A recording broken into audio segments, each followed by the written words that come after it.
Hey everyone, welcome back to my YouTube channel. My name is Daniela. If you're on a journey to grow your natural hair longer, stronger and healthier, you're in the right place. In my last video, we talked about the scalp, which is your hair's foundation. But now let's zone in on the actual hair growth process. I'm going to break down what's actually happening beneath the surface.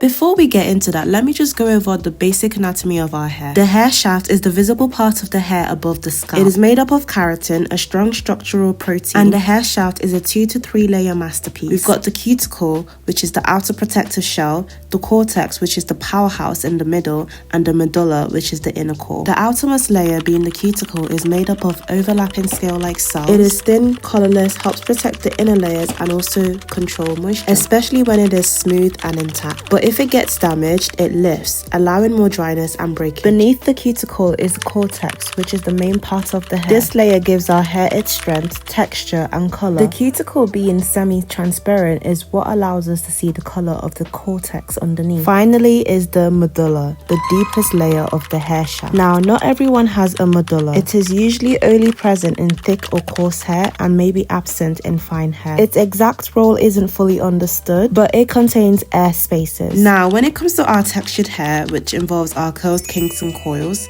the cuticle likes to act a little extra. It naturally lifts more, which means it loses moisture faster and can make our hair a bit more fragile. Now, some of us have high porosity hair, which means your cuticles are super raised and they drink up moisture like crazy. While others have low porosity hair, which means your cuticles are more laid back and they let in the moisture quite slowly. And that is why our hair is always craving hydration. Alright, that is the anatomy lesson. Graduation hats off. Now let's get into the part everyone actually wants to know: how hair grows, why it sheds, and what stage your hair might be stuck in.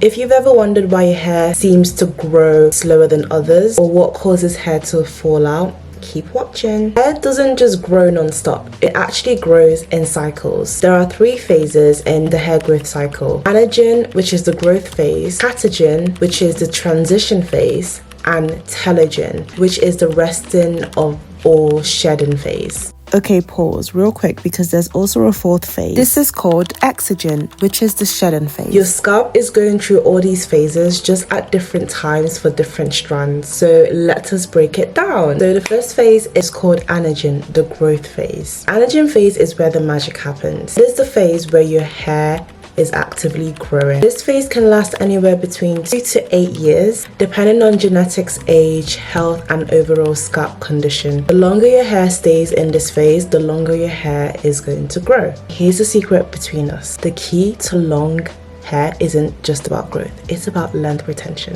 That means keeping your ends healthy and intact while your hair is growing from the root. So while your scalp is doing its job at the top, our job is to protect the ends of our hair, which is the oldest and most fragile parts of the hair. Next is the catagen phase, which is a short transition period. In this phase, your hair stops growing and the follicles start to shrink. It usually lasts 2 to 4 weeks and not much happens visibly, but behind the scenes, the hair is preparing to shed. Finally, we have the telogen. It's also known as the resting or shedding phase. This is when your hair naturally falls out, and that's usually what you see in your comb, brush, or even in your shower drain. Normal to shed around 50 to 100 strands a day, and shedding isn't always a bad sign. It's your hair's way of saying, okay, out with the old, time for new growth. Right after telogen, the cycle starts all over again, back to anagen, and the whole process continues. Understanding your hair growth cycle